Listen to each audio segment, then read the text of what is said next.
자, 더 조용히 하시고 대정부 질의 들으시죠.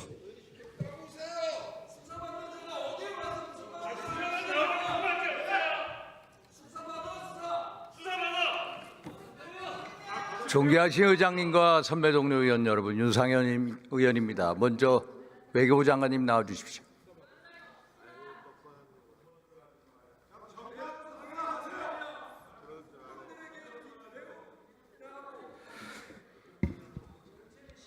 네.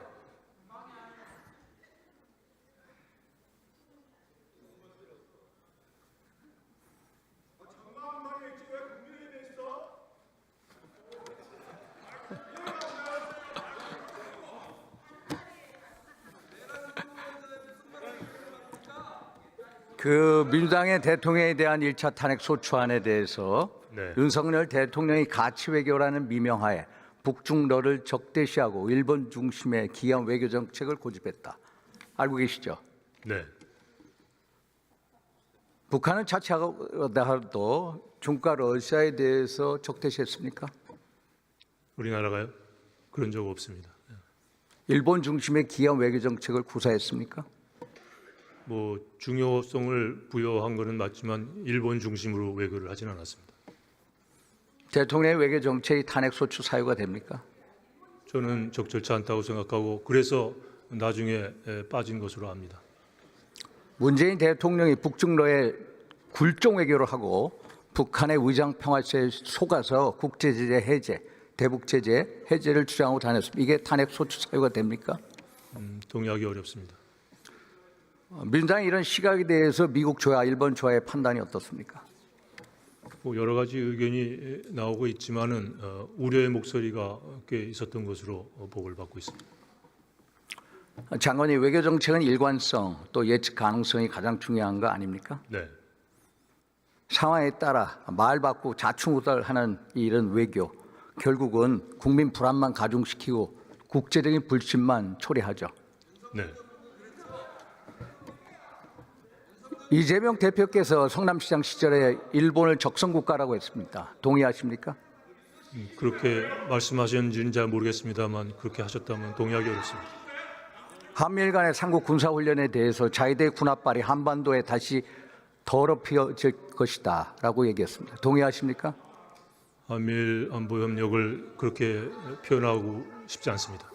2023년 8월 삼국 간 한미일 삼국 정상회담에 대해서 역사의 수레바퀴를 해방 이전으로 돌리는 패착이다. 동의하십니까? 동의하기 어렵습니다. 2017년 대선 때 사드 철폐 공약 내걸었습니까? 동의하십니까? 미국과의 합의는 유지돼야 된다고 생각합니다. 중국이나 대만에 대해서 쉐시하면 다 끝납니까? 외교 관계를 그렇게 단순화해서 하기는 어렵죠. 후쿠시마 오염수 방류에 대해서 제2의 태평양 전쟁이다. 그렇죠? 핵폐수다. 누가 얘기했습니까? 저는 기억하지 못합니다. 민주당과 이재명 대표가 했죠. 우리 바다가 오염됐습니까? 뭐 그렇게 그것도 단순화해서 말하기는 어렵죠. 국민 피해 있었습니까? 그렇지 않습니다. 민주당의 무자비한 괴담 선전 선동에 얼마나 많은 혈세를 썼습니까? 그걸 누가 책임을 져야 됩니까? 뭐 대외 문제에 대해서는 여러 가지 측면에서 신중하게 접근해야 된다고 생각합니다. 어민들에 대한 피해 보상 등 얼마나 썼습니까? 혈세를. 제가 못 들었습니다. 혈세 얼마 썼습니까? 제가 그렇게 액수를 기억하지 못합니다. 1조 6천억 원 썼습니다. 지금은 이재명 대표께서 한미일 삼국 협력에 대해서 이의가 없다. 일본의 국방력 강화는 위협이 아니다. 정반대 외교 노선을 얘기합니다. 이걸 믿습니까? 도대체 이 사람의 본심은 뭡니까? 제가 답변할 사항은 아닌 것 같습니다.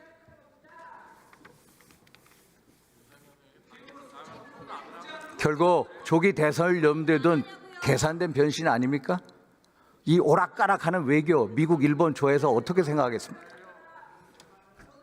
아까 말씀하셨듯이 일관성이 중요하다고 생각합니다. 트럼프 대통령은 북한에 대해서 뉴클리어 파워라고 하고 있죠. 뉴클리어 파워라고 뉴클리어 파워를 인정하는 건 다르죠. 네. 언제쯤 인정할 거라고 보십니까? 인정할 리 없다고 생각합니다. 그러나 군사적으로 북한이 핵 미사일 능력이 고도화되면 인정할 수밖에 없습니다. 그건 언제쯤 오리라고 생각하십니까? 그것도 예단하기 어렵습니다. 완전한 비핵화라는데 한미 간에 완전한 공감대가 있다는 것을 말씀드리고 싶습니다. 북한이 ICBM 대륙간 탄도 미사일 재진입 기술을 가지고 북한이 마음만 먹으면은 미국의 뉴욕이든 LA든 마음대로 때릴 수 있는 능력을 가졌을 때 미국이 어떻게 나오겠습니까? 미국으로서는 레드라인이라고 생각합니다. 레드라인이죠.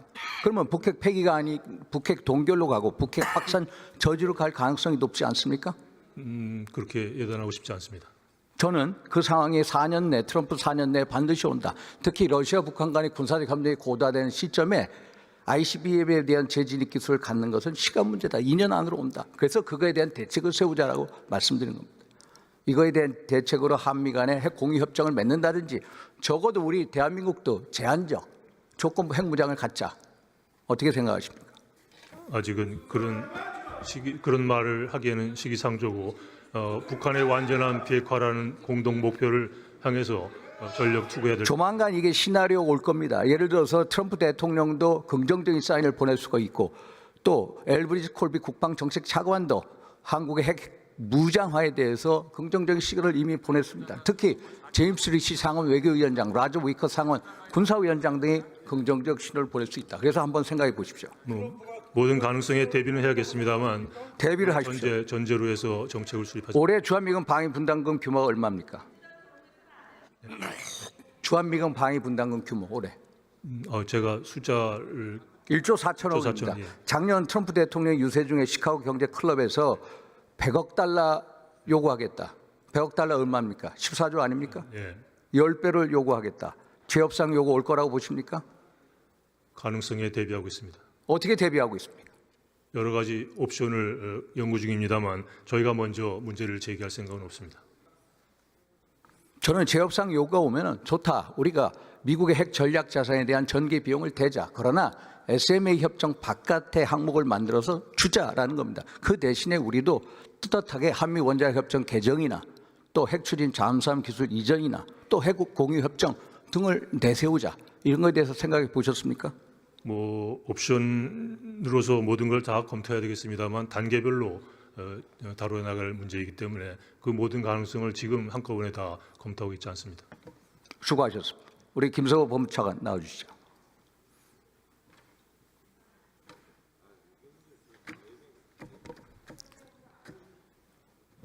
네. 12.3 비상계엄이 내란입니까? 그 부분은 내란 혐의로 기소가 돼서 지금 재판이 예정돼 있는 상황이라 제가 그 부분에 대해서는 단정적으로 말씀드릴. 형법상 내란죄의 구성 요건이 뭡니까? 내란죄 구성 국헌 요건. 문란 목적으로 폭동을 일으키면 내란이. 그러면 상식적으로 대통령의 국헌을 문란한 목적으로 폭동을 일으킬 수 있습니까? 상식적으로 판단해 보십시오. 그 부분은 상식선에서 접근한다기보다도 드러난 사실관계를 통해서 법원에서 최종 판단할 사안으로 생각합니다. 비상계엄의 발동 요건 뭡니까? 전시사변 이에 준하는 비상사태죠. 그러면 그 발동 요건에 대한 고유 권한 누구 거입니까? 1차적인 판단 권한은 대통령이 있습니다만 그 판단이 옳았는지에 대해서는 이제 별도의 또 문제라고 생각을 합니다. 거대 야당이 그동안에 예를 들어서 탄핵 폭주 29차례 했죠. 또 입법 폭주 38차례 법권 행사했죠. 특검 폭주 23차례 했죠. 또 예산안 폭주 이런 게 결국 윤석열 정부의 기능을 마비시켜서 결국 12.3 비상계엄의 도화선이 됐다. 이런 주장 어떻게 생각하십니까?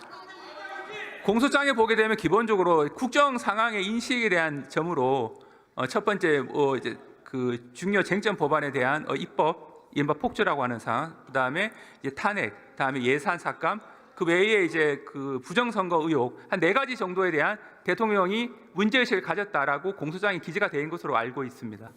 공수처가 내란죄에 대한 수사권이 있습니까? 그 부분은 앞으로도 계속 다투어질 문제로 생각을 합니다. 기본적으로 이제 기소가 가능하지 않은 직권남용을 토대로 한 기본 범죄를 내란죄에 대한 수사권은 어디 있습니까? 내란 범죄에 대해서 경찰이 가지고 있다는 점은 경찰이 가지고 이론의 여지는 있죠. 없죠. 내란죄에 대한 수사권이 없습니다. 직권남용으로 기소한다 있을 수 없죠. 헌법 84조 뭡니까? 대통령은 예를 들어서 내란 외환의 죄를 범하지 않은 경우를 빼고서는 재직적 형사소추 당하지 아니한다라고 되어 있습니다.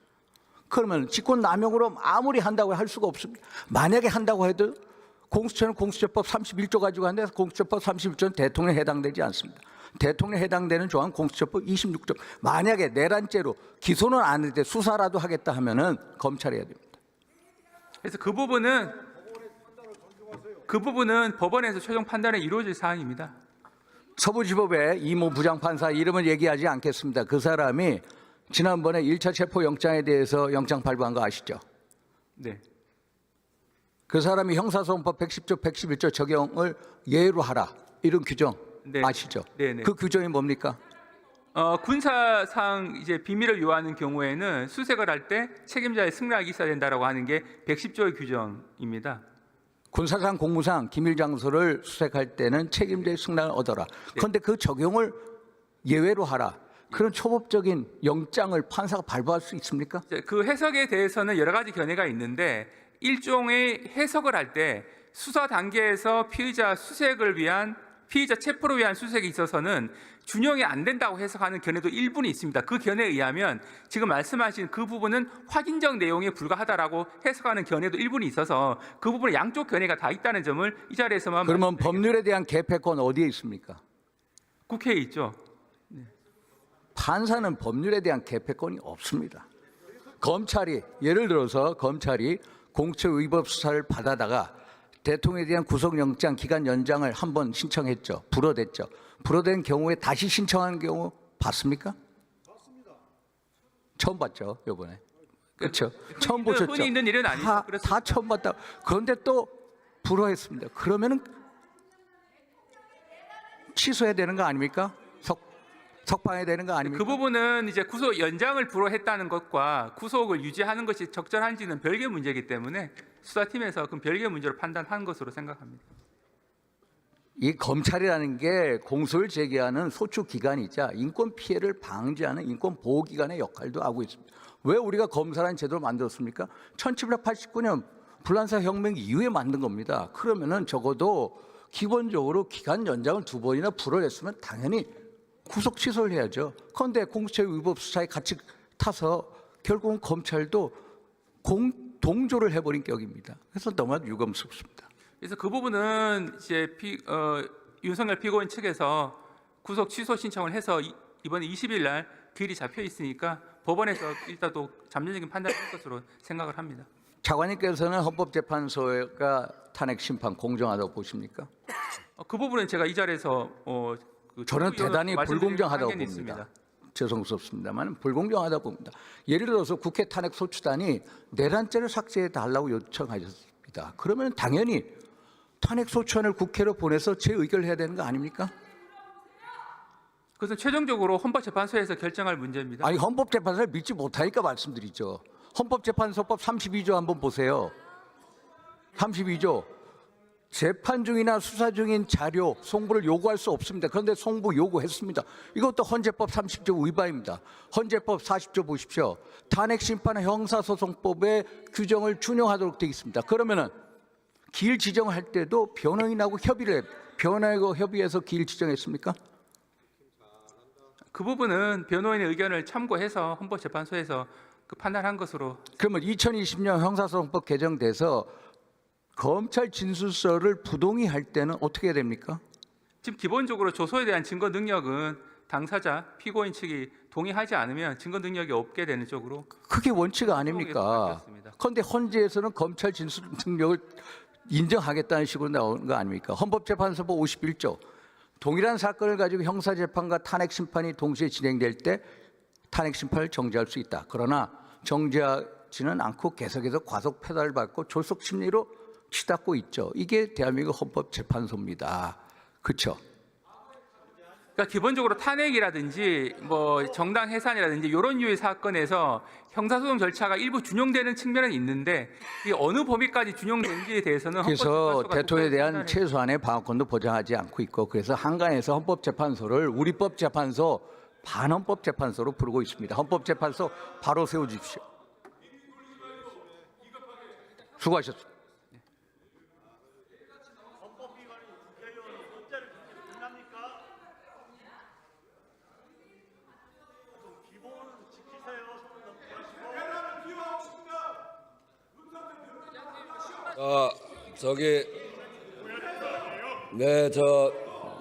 본회의가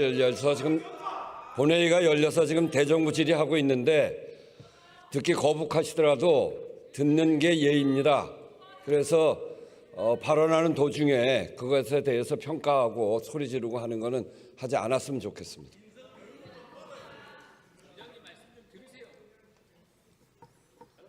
존경하는 국민 여러분, 지금 대한민국은 대통령 탄핵 심판이라는 헌정사의 최대 변곡점에 있습니다. 거대 야당은 12상 비상계엄에 대해서 무조건 내란을 단정짓고 대통령을 내란 수괴로 단정하고 그리고 우리 국민의힘을 내란 공범으로 몰아붙였습니다. 그런데 상식적으로 한번 생각해 보십시오. 세상에 어느 나라 대통령이 국헌을 문란할 목적으로 그리고 나라를 망칠 목적으로 폭동을 일으킬 수 있겠습니까? 저도 물론 12.3 비상계엄에 동의할 수 없었습니다. 그러나 많은 헌법학자들하고 토론해 본 결과 헌법 77조의 비상계엄에 대한 발동 여건, 전시사변 이에 준하는 국가 비상사태에 대한 해석 권한은 오로지 대통령에 있다는 사실을 알게 되었고 국가 비상사태에 대해서 저나 대통령이 느끼는 체감, 위기 지수가 너무나도 다를 수 있다는 걸 느꼈습니다. 그래서 대한민국 헌법학의 최고 태도인 허영 교수님께서 세계 헌정사를 보면 대통령의 과잉 국가 긴급권 행사에 대해서 내란죄로 처벌한 사례가 한 번도 없다라고 했고 중앙대학교 이인호 교수는 비상계엄은 고도의 통치 행위로서 위헌적인 요소가 있더라도 처벌할 수 없다라고 얘기했습니다. 그런데 내란죄에 대한 수사권이 없는 공수처가 수사를 강행하고 그리고 서부지법이 영장 발부로 화답을 하고 또 검찰은 이게 득세해서 결국은 이게 기승해서 결국은 구속 영장의 기한을 2번 연장 불을 받은데도 구속 기소를 했습니다. 헌재에 대해서 대한민국 국민들은 전혀 믿지를 못하고 있습니다. 헌법재판소 불공정 정치 편향성의 대명사가 되어버렸습니다. 한마디로 대한민국의 법치주의가 무너지고 있습니다. 이 세상을 오직 왼쪽 눈으로만 보는 사람들은 지난 주말 광화문 광장 그리고 동대구형 광장에 모인 사람들을 구구라고 폄훼합니다. 그 사람들 구구가 절대 아닙니다. 그 사람들은 거대 야당, 무자비한 무도한 거대 야당의 입법 폭주에 대항해서 대한민국의 법치주의를 지키고자 하는 애국 시민들이고 평범한 보통 사람들, 그 사람들의 충정을 폄훼하지 마십시오. 대통령의 탄핵 심판은 개인 윤석열을 심판하는 게 아니라 대통령 윤석열을 심판하는 것입니다. 사사로운 감정이 대한민국의 법치주의를 가로막아서는 안 됩니다. 대한민국의 탄핵 심판은 헌법과 법률에 의해서 공정하게 이루어져야. 그런데 대한민국의 법치와 공정이 무너지고 있습니다. 대한민국의 법치와 공정을 지켜줄 수 있는 사람은 바로 국민 여러분, 존경하고 사랑하는 국민 여러분, 탄핵 심판의 공정함을 끝까지 요구해 주십시오. 여러분들이 대한민국의 법치주의를 끝까지 지켜낼 수 있는 분들이, 여러분들이 이 나라의 진정한 주인으로서 거대 야당에 맞서서 대한민국의 입법 독재를 막아주십시오. 경청해 주셔서 감사합니다.